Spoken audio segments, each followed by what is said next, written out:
He was the kind of person you'd notice, but only in the most ordinary way. A friendly nod while he collected his mail. A wave as he backed his car out of the driveway. A warm smile shared over a low picket fence on a bright summer afternoon. In the quiet, tree-lined streets of Maple Creek, he was more than just a resident. He was a fixture. Part of the neighborhood's gentle, predictable rhythm. He always remembered your name. He asked about your kids. He offered to lend a hand with a heavy grocery bag. He helped with a stubborn lawnmower. He was by all accounts the perfect neighbor. This was a community where people felt safe. Doors were often left unlocked. Children played freely in their front yards. Laughter echoed through the cul-de-sacs until dusk. It was the idyllic American dream. A place to raise a family, to grow old, to feel a sense of belonging. And he was at the very heart of it. He volunteered at the annual town fair. He flipped burgers with a cheerful disposition. He organized the neighborhood watch. He assured everyone their safety was his top priority. He was a pillar of the community, trusted and admired by all. Memories of him are painted in warm hues of nostalgia. They remember him bringing a freshly baked pie to welcome new neighbors. They recall his easy laughter at backyard barbecues. They think of the comforting advice he'd offer, a steady presence in a chaotic world, the one you could count on. He was reliable. He was kind. He was one of them. No one had a reason to think otherwise. The image was flawless, the trust absolute. But behind that familiar smile, behind those friendly eyes, lay a secret so dark, so monstrous, it defied all understanding. He was the friendly neighbor, until police uncovered a horrifying secret. A secret that shattered the peace of Maple Creek and made everyone question who they really knew. A secret buried beneath years of calculated deception, hidden in plain sight. The man everyone thought they knew was a complete and utter stranger, a phantom living among them. There is a saying that you never truly know what goes on behind closed doors. In Maple Creek, this sentiment was about to take on a terrifying new meaning. The life he presented to the world was a meticulously crafted facade, a mask of normalcy that he never let slip. To his neighbors he was predictable, stable, warm. He left for work at the same time every morning and returned each evening with a friendly wave. His routines were as regular as the rising of the sun and the setting of the sun. But beneath this surface, another life was being lived. A life shrouded in darkness and secrecy. This other life was a stark contrast. Hidden appetites, chilling compulsions. While his neighbors slept soundly, a different story was unfolding. The night held his secrets, activities too terrible to imagine. It required immense control and discipline. A constant, exhausting act of compartmentalization. The friendly neighbor who discussed gardening tips over the fence was the same man harboring thoughts that would make a normal person recoil.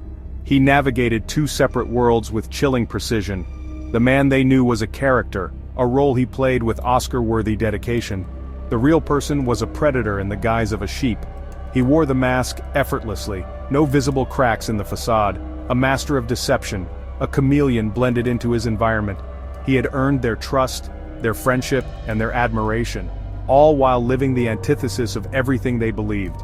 The shadow was there all along, walking among them in broad daylight, and no one ever saw it. The first tiny cracks in his perfect facade began to appear under the cloak of darkness. While Maple Creek slept, a few night owls, insomniacs, started to notice something odd. His meticulously clean sedan, always parked neatly in the driveway by evening, would sometimes be gone in the dead of night. At 2 in the morning, 3 in the morning, the quiet hum of an engine would break the suburban silence. His car would either slip away from the curb or return, its headlights cutting briefly through the darkness before being extinguished. It was a subtle break in his otherwise flawless routine. These late-night departures and arrivals were never loud or dramatic. They were quiet, almost stealthy. A neighbor up with a sick child might catch a glimpse of his car pulling away. Someone walking their dog in the pre-dawn hours might see him returning, his face illuminated for just a moment by the dashboard lights. At first, these sightings were dismissed as insignificant. Perhaps he was a restless sleeper who went for a drive. Some speculated he might have a gambling problem, sneaking off to a casino in a nearby city. Others wondered if he was having a secret affair, but the frequency began to increase. What was once a rare occurrence became a weekly and then a near-nightly event. This unpredictability was a stark contrast to the man they knew, the man whose life was governed by a clockwork precision. It was the first loose thread in the carefully woven tapestry of his perfect life, a thread that a few people started to notice. These drives were not just casual trips, they were expeditions into the other world he inhabited, the one hidden from the sunny streets of Maple Creek. The quiet, unassuming neighbor was venturing out, leaving his costume of normalcy behind in his peaceful home. He was traveling to places where his dark compulsions could be unleashed, far from the watchful eyes of the community that trusted him. Each time his engine quietly turned over in the dead of night, it was the sound of the monster slipping its leash, venturing out to hunt while the town that adored him slept soundly, unaware of the danger that was driving away. The fragile peace of Maple Creek was not shattered by a dramatic confrontation or a sudden confession. It was broken by a single frantic phone call made on a crisp autumn morning. The call did not come from a suspicious neighbor or a concerned friend. It came from miles away, a different town, a different world. A young woman had gone missing. Her last known communication was a text message to her sister. The text included a chillingly mundane detail: the address of a house she was visiting. The address was in a quiet, idyllic suburb. The address was on Maple Creek Drive. The address was his. When the first two police officers arrived, they were not expecting to find a monster. They were following a routine missing person lead. They walked up the familiar stone pathway, past the perfectly manicured lawn and the cheerful-looking flower beds. It was just another house in another quiet neighborhood. They knocked on the door, the same door that had opened countless times to welcome neighbors and friends. When he answered, he was the picture of calm cooperation. He was wearing a cardigan, a friendly smile on his face. He looked just like the man everyone in Maple Creek knew and trusted. He invited the officers inside, his demeanor open and helpful. He admitted the young woman had been there. He claimed she was an acquaintance he had met online and that she had left late the previous evening. Perfectly fine. She was an online acquaintance who left late last night. He answered their questions with a steady voice, his expression one of mild concern for the missing woman. There was nothing in his behavior to suggest anything was amiss. But one of the officers, a veteran with years on the force, felt a prickle of unease. It was something in the man's eyes, a flicker of something too controlled, too rehearsed. The officer asked a simple, standard question. He asked if they could take a quick look around the house, just to be thorough. For the first time, the friendly neighbor hesitated. It was only for a fraction of a second, but it was there, a crack in the perfect composure. He agreed, of course. What choice did he have? But in that moment of hesitation, the investigation shifted. It was no longer a routine visit, it was the beginning of the end. The officers stepped further into the house.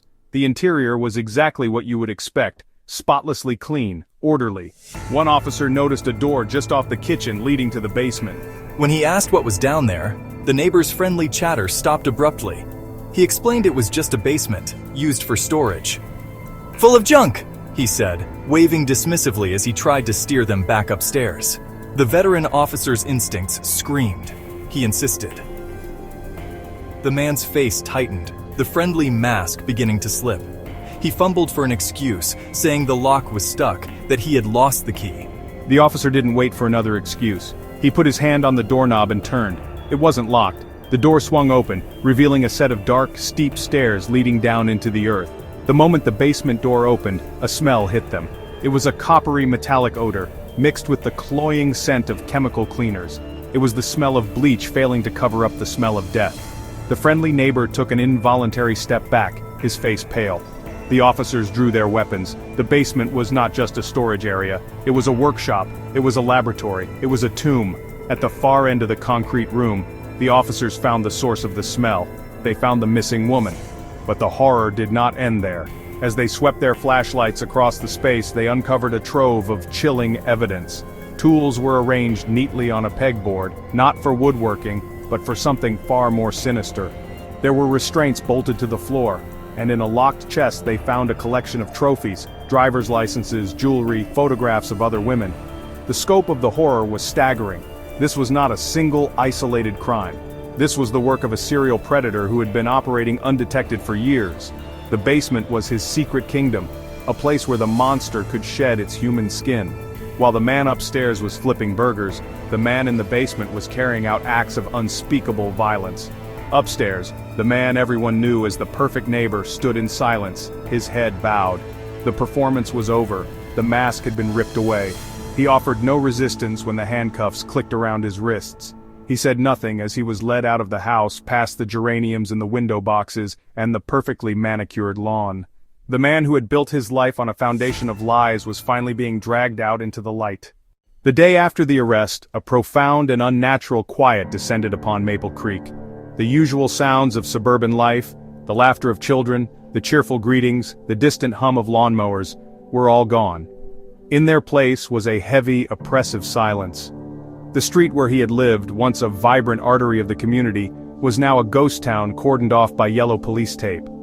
It had become a monument to a terrible secret, a place people now hurried past, averting their eyes as if the house itself were cursed. They were mourning the loss of their own innocence. The picket fences that had once been symbols of friendly boundaries now felt like flimsy, meaningless decorations. The locked doors, once a mere formality, were now bolted shut. The silence was punctuated only by the grim procession of official vehicles. Neighbors would watch from behind drawn curtains as investigators in white suits carried evidence bags out of the house. The silence was also a product of shame. How could they not have known? This question echoed in the mind of every resident. They replayed every conversation, every friendly wave, every shared barbecue in their minds, searching for a sign they had missed. They had welcomed a monster into their homes, shared their lives with him, and trusted him with their children. The quiet within Maple Creek stood in stark contrast to the storm that was raging just outside its borders. The story had exploded into a national media frenzy, his face plastered across every television screen. The name Maple Creek became synonymous with horror and deception. The neighborhood was no longer a private sanctuary, it had become a public spectacle. Cars from other towns slowly rolling through, occupants gawking, taking pictures as if on a tour, residents retreating, curtains drawn, doors locked. They lived in a fishbowl, grief on display, children kept indoors, property values plummeted.